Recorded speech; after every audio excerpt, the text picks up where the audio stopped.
Hari Sabtu kita masukkan 28 juta rekening keluarga penerima manfaat dari exercise cepatnya PPATK itu ada dideteksi ada 571.000 penerima bansos yang ditengarai digunakan untuk judol.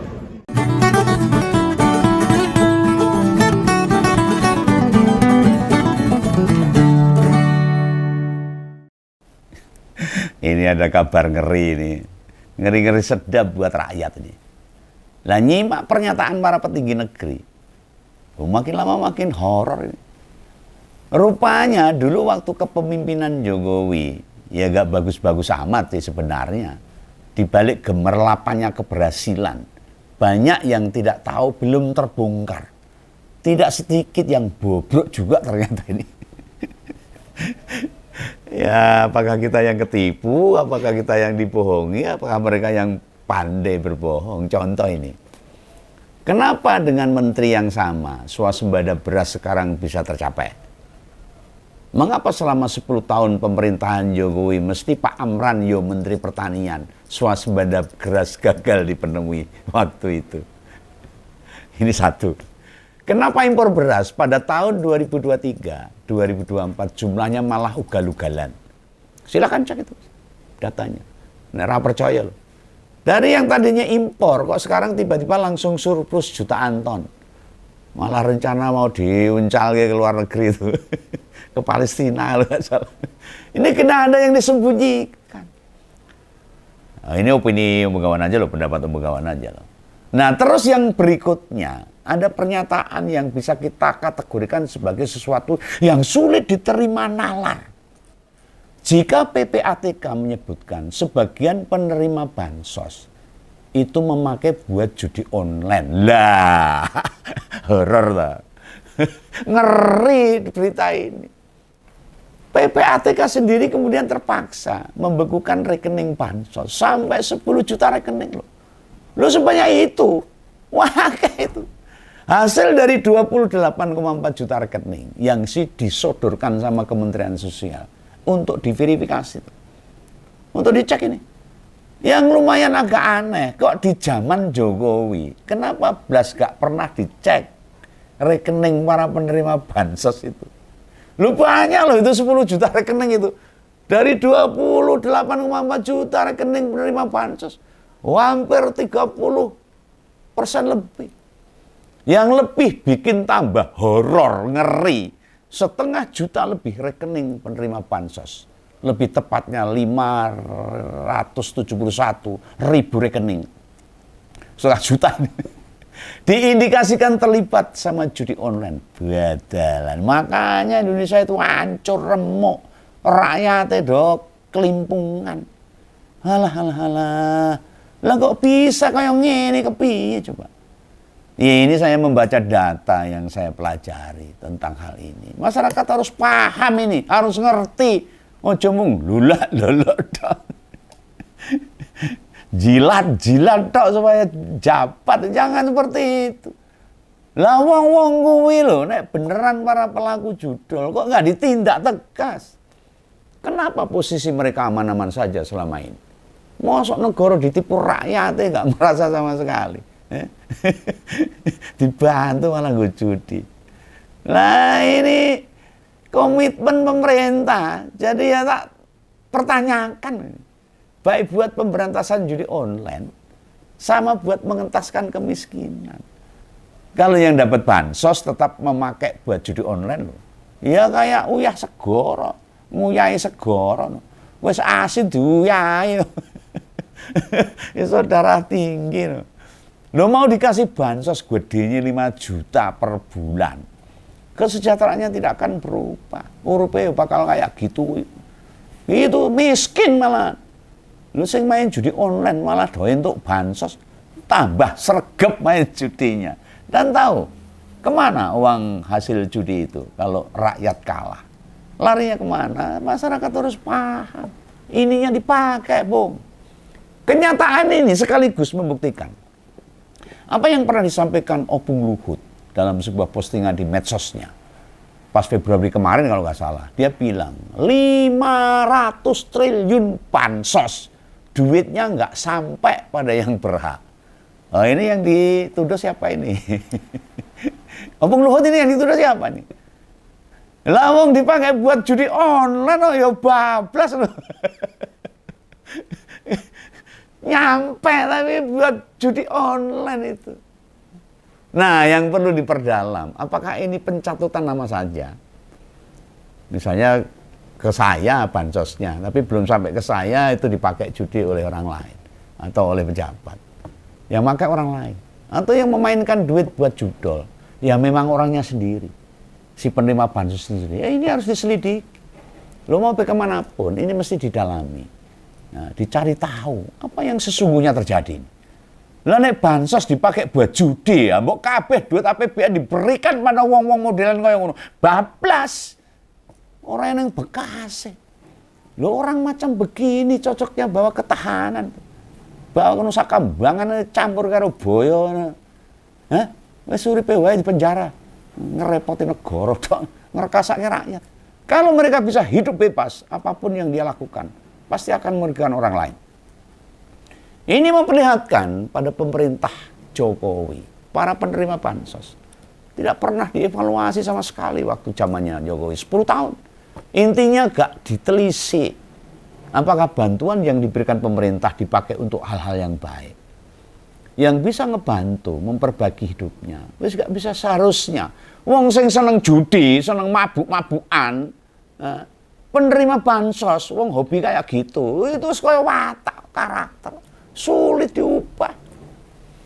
Negara harus tegas ini. Sebab gak bilang enggak, hanya diem aja. Gimana kita mau mengentaskan kemiskinan? Lah pemerintahan Pak Prabowo ini syukur nih bisa membongkar hal-hal seperti ini. Yang kayak begituan mau digelontorin bansos berapapun besarnya, ya mau pelunglap loh. Tahu pelunglap? Kayak di sungai itu. Masuk rekening langsung bablas. Nggak sampai 1 jam 2 jam. Ngeri banget ini, serius ini. Data yang disampaikan PPATK, masa iya 1,5 juta lebih penerima bansos main judol. Loh mereka itu yang sudah kelewat main judi jodol, bakal sulit diubah perilakunya. Itu kayak kecanduan, oh. Persis kayak kecanduan sabu-sabu itu. Orang bisa leren. Kalau belum mati, belum bisa leren. Tidak ada dampak positif sama sekali. Yang dihasilkan dari yang disebut dengan judi itu. Dan di negara ini, siapapun orang kaya, pengusaha besar, tidak ada yang berlatar belakang seorang penjudi. Korban para pelaku judol yang pertama, itu pasti istri sama anak-anaknya. Mereka gimana bisa sehat? Bisa sejahtera, bisa sekolah dengan baik. Tak jamin keluar ke penjudi, pasti kondisinya kejiwaannya itu nggak sehat. Yang kaya itu bandar judi, bukan yang judi. Lah itu bandar judi kaya raya, ya bandarnya yang kaya. Bukan pemain judinya. Mbok sesekali pemerintah itu tegas. Umumkan saja tuh 571 rekening. 571 ribu rekening itu. Terus nama serta alamat pemilik yang memakai duit buat judi online. Bila perlu loh, bila perlu. Tunjukkan wajahnya sekalian bagi penerima bansos. Yang nggak terima sama pengumuman itu, biar diproses ke pemerintahan. Dia main judi yuk. Melanggar aturan, melanggar undang-undang. Misalnya dia bukan pelaku judi online, ya ada mekanismenya banding. Menjelaskan kenapa rekeningnya bisa terdeteksi PPATK sebagai pelaku judi online. Mungkin yang memakai orang lain dan sebagainya. Ini sekaligus buat mengantisipasi. Jangan-jangan ada sebagian data orang miskin disalahgunakan sama pemerintah desa misalnya. Misalnya ini nggak tuduhan loh nih. Perlu pendalaman. Atau pihak-pihak yang nggak bertanggung jawab. Bisa jadi begitu. Diselewengkan. Wow, Indonesia itu banyak pejabat-pejabat yang ngono kok. Faktanya begitu. Lah korupsi ugal-ugalan yang dindi. Rakyat nggak bisa apa-apa. Tak bayangkan ini, 571 ribu itu. Nek tiap rekening nyimpen 100 ribu saja. 1.000 tak loh. Jumlahnya sudah 57,1 miliar. Lah nek lebih dari 100 ribu tiap rekeningnya. Oh, nggak tembus triliunan. Ngeri bos.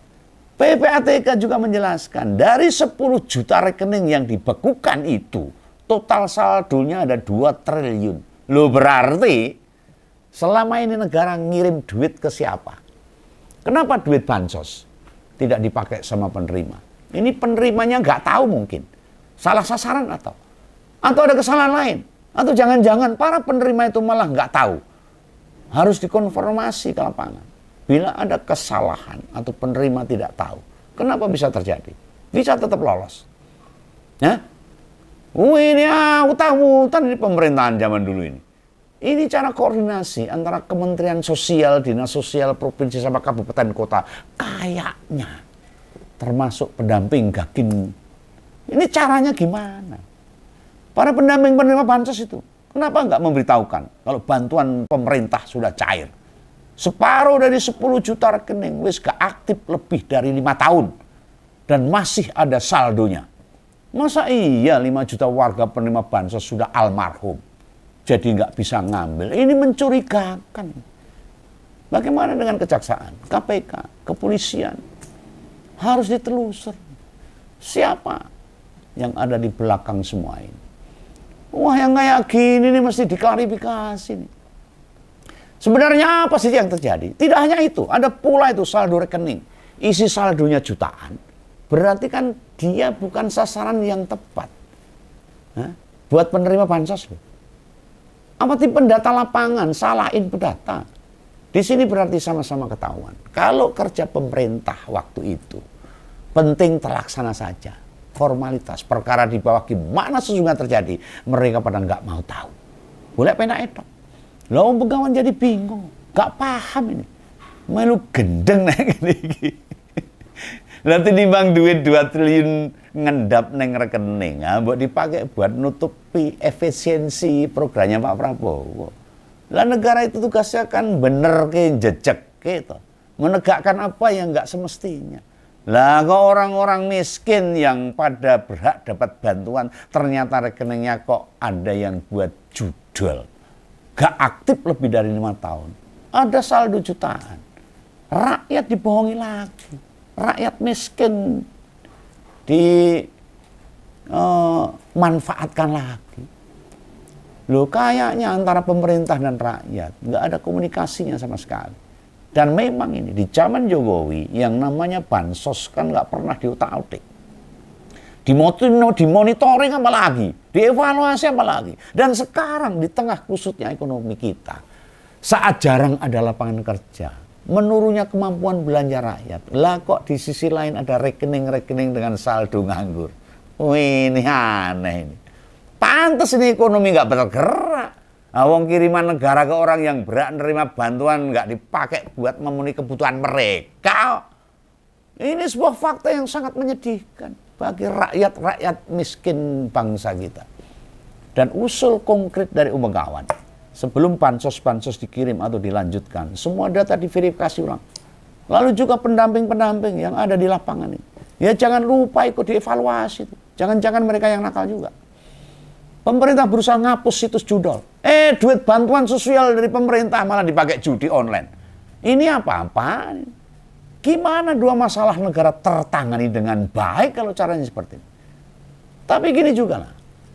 Mesti dilakukan verifikasi dengan hati-hati. Jangan-jangan loh ini, rekening itu sesungguhnya tidak dipegang sama yang berhak. Artinya ada orang-orang yang memanfaatkan data. Memakai nama orang lain buat melakukan kegiatan ilegal. Dan menggunakan uang rakyat yang disalurkan lewat bansos. PPATK bahkan bisa menyimpulkan. Sebanyak 571 ribu rekening itu melakukan transaksi sampai 7,5 juta transaksi judi. Gila dah itu.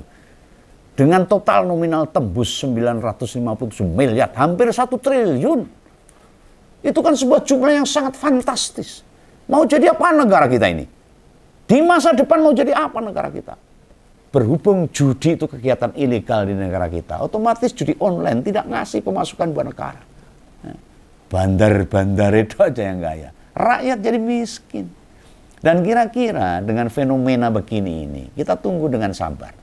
Apa kebijakan pemerintah? Kejadian begini bikin beneran sedih loh. Merasa sangat emosi saya ini. Untuk saya itu kalau emosi terus cekakak. Nggak nangis, tapi ketawa. Apa para penjudi itu nggak pada sadar ini? Kejebak masuk ke situ. Bakal sulit buat meninggalkan kecanduan judi loh, hati-hati. Lah mbok duit bansos gue pasang. Tuh kok ndok wedake kena karuan wae. Nah dipasangkan di judi itu kita dapat apa? Judi itu candu, penyakit yang sulit disembuhkan. Persentasenya 1:1000. Dan para penjudi itu biasanya bukan orang-orang yang bisa dipercaya. Dia mau kerja apapun, gak ada positifnya yang bisa diambil. Kalau sudah berumah tangga, kehidupan tak jamin remuk, bunyuk. Omongannya lamis, sok manis, dan begitu bekal, ngilang kalau terjadi perkara. Ada banyak cerita. Orang yang tak kenal tuh, begitu terlibat judi, dijamin masa depannya runyam. Banyak teman-teman saya yang begitu. Yang tambah bikin grantes lagi. Sekarang model judi itu macam-macam. Pakai elektronik dan sebagainya. Ini yang sulit untuk diberantas. Di kamar gitu bisa main judi. Sendirian di tengah sawah bisa main judi. Sambil di kamar mandi bisa main judi. HP kita kalau nggak hati-hati itu bisa keklik ke situs judi tanpa sengaja. Bisa pula rekening online kita kesedot buat bayar judi online. Entah sampai kapan negara ini bakal bisa beneran berubah. Orang yang terlibat judi tidak hanya bakalan berubah sikap saja. Di rumah dia jadi kasar, perilakunya jadi pemalas, dan omongannya sulit dipercaya. Di lingkungan sekitar kita bisa kelihatan orang kalau sudah terseret judi. Bakal kayak apa hidupnya. Gampang untuk melihat. Apa temuan PPATK dan Kemensos? Mau dibiarkan saja hal-hal seperti ini? Yang rakyat banyak terjerat, banyak ditipu, banyak dibohongi. Karena kelakuan-kelakuan para pejabat. Dinas sosial baik provinsi sampai kabupaten kota mesti diajak memverifikasi.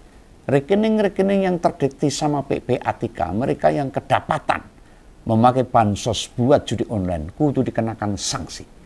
Setidaknya tidak punya hak lagi buat menerima bansos. Ya paling tidak dihentikanlah selama 3 bulan.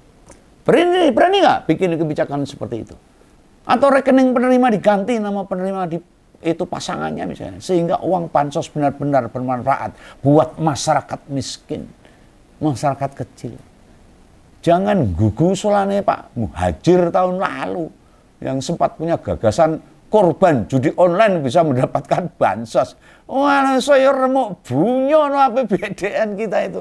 APBN kita bisa runyam. Makin hari bakal makin banyak orang kemudian menempatkan diri dalam judi online. Itu bahaya.